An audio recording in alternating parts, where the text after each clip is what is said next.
It's a backyard battle. In this video, I'm comparing the Sunseeker S4 and the Ecovacs GO 1000 LiDAR Pro. These two robot mowers are alike in a lot of ways, but their primary similarity is that they both use light detection and radar, or LiDAR, navigation. This means that they don't require you to put an unsightly antenna in your yard like a lot of robot mowers do, as they rely on lasers, cameras, and light to navigate your lawn. I've had the opportunity to test 4 different robot lawnmowers over the past several months, so I've developed a good sense of what works well with this relatively new technology. I've made up 4 different equally weighted tests for this video, and we'll be putting each mower through the same paces, and we'll see who comes out on top in the end.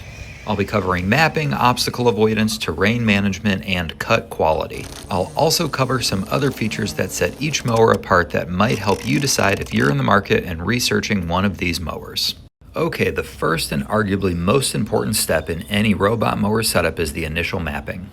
It's what determines where the mower does and doesn't go, and if your backyard is anything like mine where you have a fence, some sidewalk or patio surfaces, and a trampoline or swing set, it's really important to get this part right.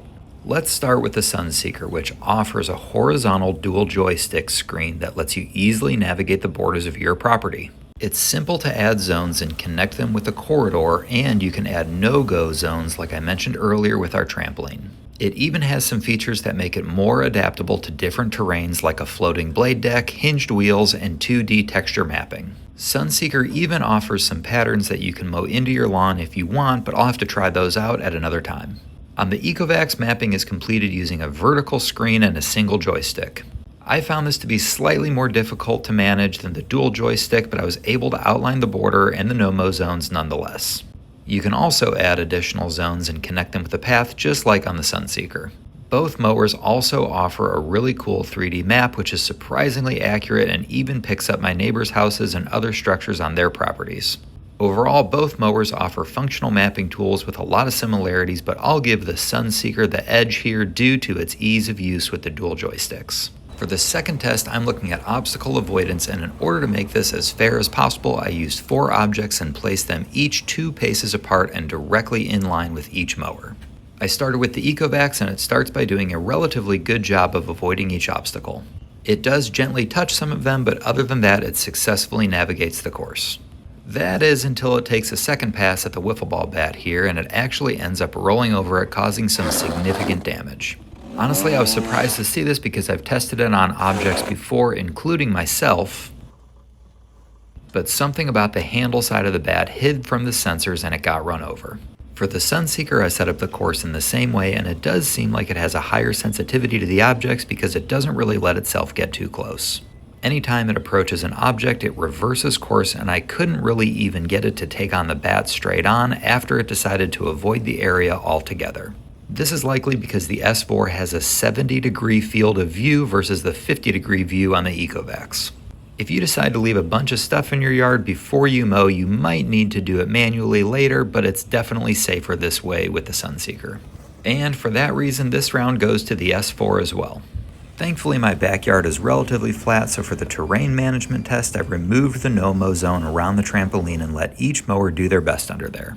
It's worth mentioning that neither of these mowers are designed to work on loose soil like this, so I'll be surprised if either one gets out of here without getting stuck. They got to work, and I was actually impressed with how well they did, not only traversing the rough terrain, but also avoiding the poles and each other. Each mower has an aggressive tread on their back wheels, and they can spin in different directions to get themselves loose if they come across a patch of mud or loose dirt. The Sunseeker's back wheels are slightly tilted inward and sit on a hinge, so they may have a little more flexibility, but both mowers did just fine under here, so for this third test on terrain management, I'm calling it a draw. In the fourth test, I'm looking at the cut quality, and as I said before, both do a really good job leaving the grass nice and even. To better understand how they work, I flipped each one on its end to compare their undercarriages. The Sunseeker has 6 blades that are tightly fastened to a spinning wheel, which is connected to a floating deck. The cutting width is right about 7 inches, and there are 2 smaller wheels that stabilize the front of the mower. The Ecovacs has some similarities and also some differences. There are only 3 blades, and they're loose, like they swivel on a bearing, but they also attach to a wheel that mounts on a floating deck. The cutting width is a little closer to 9 inches, and it also has 2 stabilizing wheels on the front. Honestly, I can't really tell too much of a difference when I examine the cut path of each machine, so for this test, I'm calling it another draw. For the last section, I want to call out a few intangibles that I think are worth mentioning. To start, the Ecovacs comes with a built-in string trimmer, which I've never seen before in other robot mowers. It takes some tweaking in the settings for it to work well, and it's another maintenance item, but since it's a feature that isn't on the Sunseeker, I thought it was worth calling out. Another difference is that the Ecovacs only supports up to 16 zones on one map, while the Sunseeker can manage up to 5 different maps and 100 zones. Depending on your property, this may or may not be an important distinction between these two machines. Since they both use LiDAR navigation, they can mow at night and they can also mow wet grass even while it's raining. You just have to adjust the settings in the app. Sunseeker combines its LiDAR navigation with AI vision so it can handle complex real-world yards that have slopes, narrow passages, and shaded areas like mine. It navigates around things that many homes have, like trampolines, swing sets, and large trees with ease. Both mowers have a ton of different settings like mowing pattern, speed, grass height, and a bunch more. Okay, so what's my final verdict? Based on my very sophisticated testing methods, the Sunseeker secures the victory over the Ecovacs.